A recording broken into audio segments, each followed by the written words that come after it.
दीपदान है। इस वीडियो के माध्यम से हम बताने वाले हैं कि आंवले का दीपदान कैसे करें, साथ ही क्योंकि इस बार आंवला नवमी जो है वो रविवार को है, संडे इतवार को है, जिस दिन की बहुत सारे नियमों का ध्यान रखना पड़ता है। जैसे आंवले को छूना नहीं होता है या आंवले को जल नहीं चढ़ाना होता है, तो उसकी विधि हमने बताई थी। वैसे ही अब हम विधि बता रहे हैं कि इस दिन आपको किन सावधानियों के साथ दीपदान करना चाहिए और कैसे करना चाहिए। भगवान का आशीर्वाद प्राप्त करने के लिए कृपया कमेंट बॉक्स में लिखें जय श्री हरि या ओम नमः भगवते वासुदेवाय। भगवान का नाम जब लिखा जाता है तो उनका आशीर्वाद आपको प्राप्त होता है और आपकी सभी इच्छाएं पूरी होती। तो आइए अब बढ़ते हैं वीडियो की ओर और बात करते हैं आंवला दीपदान विधि की। नमस्कार, देवभूमि चैनल में आपका स्वागत है। आज हम बात करेंगे आंवला दीपदान। आंवला दीपदान किस प्रकार से किया जाना चाहिए, क्या उसकी विधि होगी, आंवले का दीपदान आपको कब करना चाहिए, कहाँ करना चाहिए, आंवला जो आप लाए हैं उसका दीपदान करेंगे तो आंवले में बाती कैसे लगाएंगे, वो संपूर्ण जानकारी, पूजा किस प्रकार से करनी है और कहाँ कहाँ कैसे दीपदान करना है, इस पर आज इस वीडियो के माध्यम से हम चर्चा करेंगे। आपको एक एक चीज़ विधिवत तरीके से करके बताएंगे, कैसे आंवले का दीपक बनाना है, कैसे पूजा करनी है और फिर किस प्रकार से हमें दीपदान करना है। आंवले के दीपदान का बहुत अधिक महत्व है, इतना अधिक महत्वपूर्ण है। देखिए, कार्तिक मास में दीपदान अपने आप में बहुत बड़ी बात है, वहीं जब आंवले के दीपदान की बात आती है तो वो तो और अधिक बड़ी बात हो जाती है। क्यों?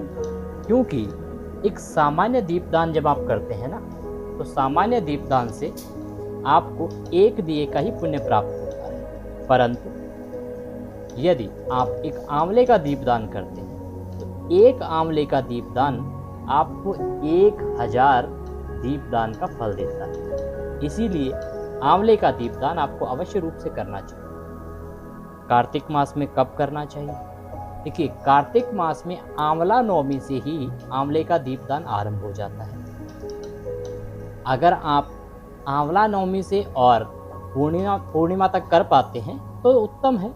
अगर आप पूर्णिमा तक नहीं कर पाते हैं तो जो मुख्य तिथियां हैं ना, जैसे आंवला नवमी पे कीजिए, एकादशी आ रही है देवउठनी एकादशी, उस पे कीजिए, उसके बाद आप पूर्णिमा पर कीजिए, या उसके बाद जो पंचभिषक लगता है ना, अंतिम दिन होते हैं एकादशी से और पूर्णिमा तक का जो पंचक होते हैं और पंचभिषक उसको कहा जाता है, उन 5 दिनों में दीपदान का बहुत अधिक महत्व है। उन 5 दिनों में तो आपको ये दीपदान करना ही चाहिए। बहुत अधिक फलदायी है, बहुत अधिक पुण्यदायी है, इसीलिए आपको इस समय में ये करना चाहिए।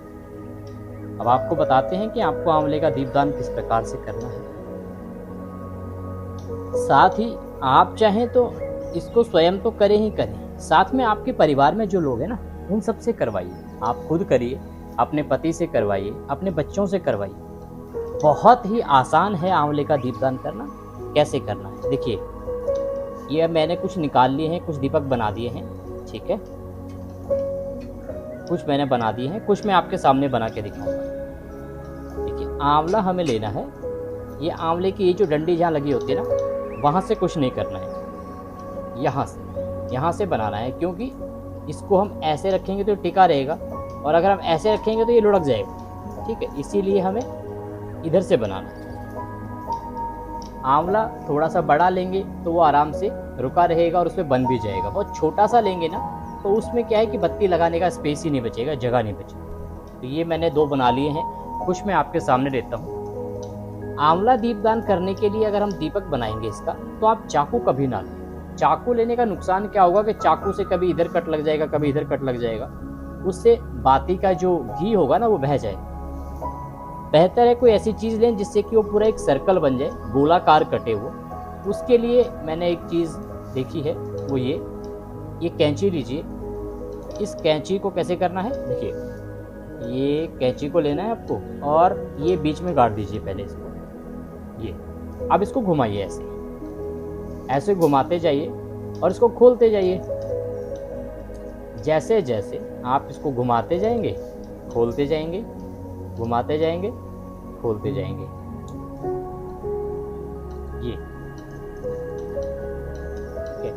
जो आंवला दीपदान के लिए आप बनाएंगे ना दीपक इसका, तो इसमें से बीज नहीं निकालते हैं, बीज इसी के अंदर रहने देते हैं। इसके साथ का जो ये है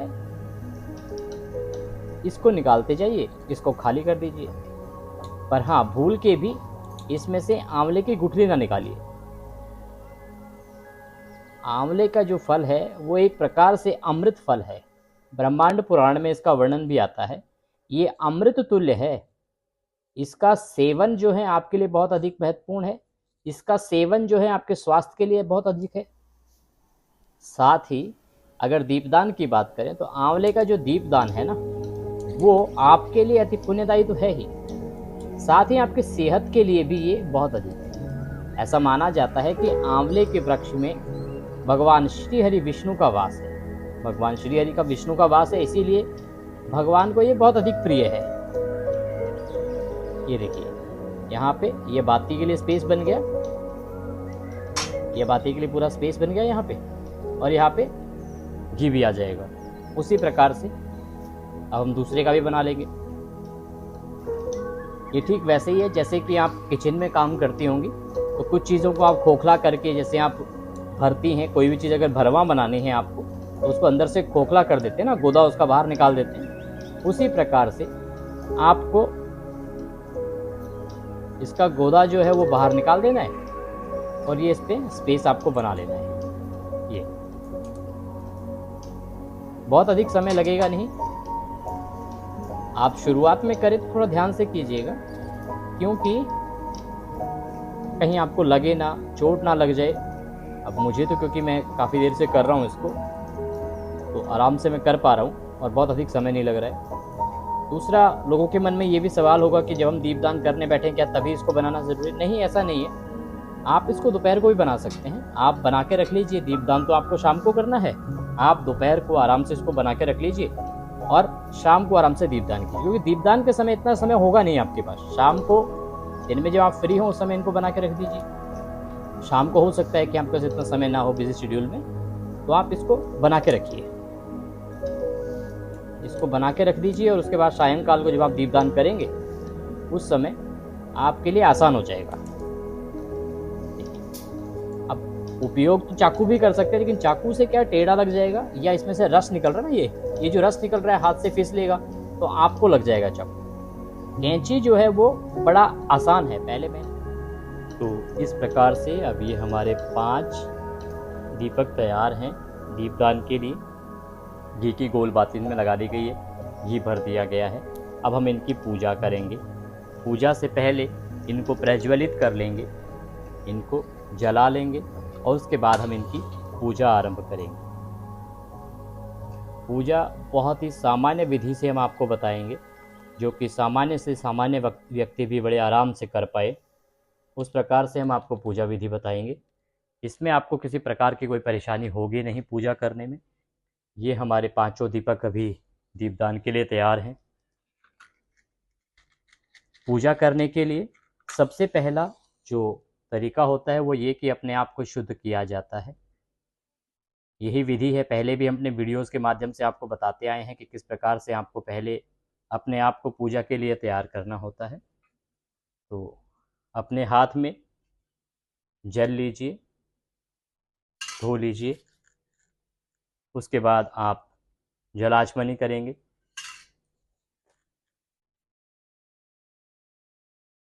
और उसके बाद पुनः आप हाथ धो लेंगे।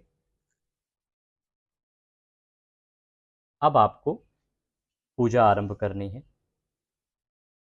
सबसे पहले जब भी किसी देवता की पूजा करते हैं, इस टाइम ये जो दीपदान हम कर रहे हैं, तो ओम पाद्यम अर्घम आचमनेयाम।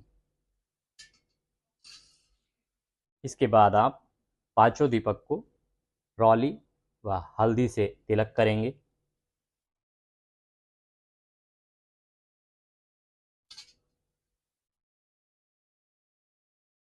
पंचोपचार विधि होती है ये। तिलक किया, अक्षत अर्पित किए,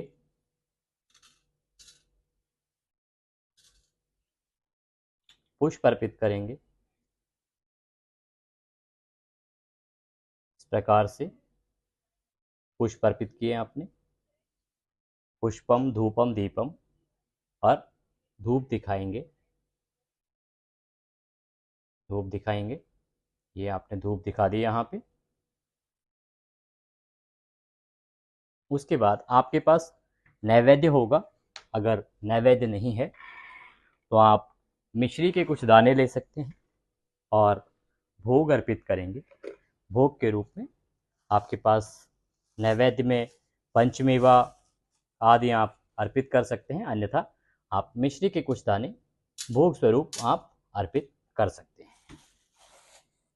इसके बाद आप पुनः जल आचमनी कराएंगे, जल आचमनी कराएंगे। ये यहाँ पे आपकी पूजा हो गई है अभी। और इस पूजा के बाद अब हम दीपदान के लिए तैयार हैं। हाथ जोड़ के नमस्कार करेंगे। ये करते समय आपको कोई मंत्र ना आता हो तो केवल भगवान का नाम बोलें। ओम नमो नारायणाय, ओम नमो नारायणाय, ओम नमो नारायणाय, या ओम नमः भगवते वासुदेवाय, ओम नमः भगवते वासुदेवाय, ओम नमः भगवते वासुदेवाय। इस प्रकार से भगवान श्री हरि का कोई भी मंत्र आप बोल सकते हैं। अब हम दीपदान के लिए इसको उठा के लेके जाएंगे। एक हम माँ तुलसी के वहाँ रख देंगे। आपके यहाँ अगर केले का पौधा है तो वहाँ पे रखिए। भगवान के किसी भी स्वरूप के सामने इसको रख सकते हैं। अपने मंदिर में आप इसको रख सकते हैं। आकाश दीपदान के लिए एक छत पे या खुला जहाँ भी आपके अगर बालकनी है तो वहाँ आप इसको रख सकते हैं। चलिए अब हम इनको लेके चलते हैं और एक एक को रख के आते हैं और आपको दिखाते हैं किस प्रकार से आप इनको रख सकते हैं।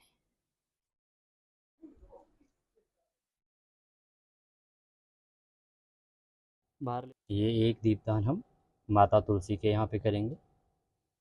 ये सबसे पहले ध्यान रखें कि जब भी आप इसको रखेंगे ना तो उसमें आपको आसन लेना है। आसन किस प्रकार से, चाहे आप पुष्प हैं तो पुष्प का दीजिए, आपके पास अगर गेहूं है तो गेहूं का दीजिए या चावल का दीजिए। दीपक कभी भी बिना आसन की पृथ्वी पर नहीं रखा जाता है। अब हम एक दीपदान या आकाश दीपदान करेंगे, वो हम यहाँ रख देंगे। आकाश की ओर दिखा दें। यहाँ आपको ये दीपदान करना है, नमस्कार करना है। और अब हम बाकी का दीपदान जो है अपने मंदिर में करेंगे और हमारे केले का जो पौधा है उस पे करेंगे। बंद कर लो। तो एक दीपदान हम यहाँ करेंगे।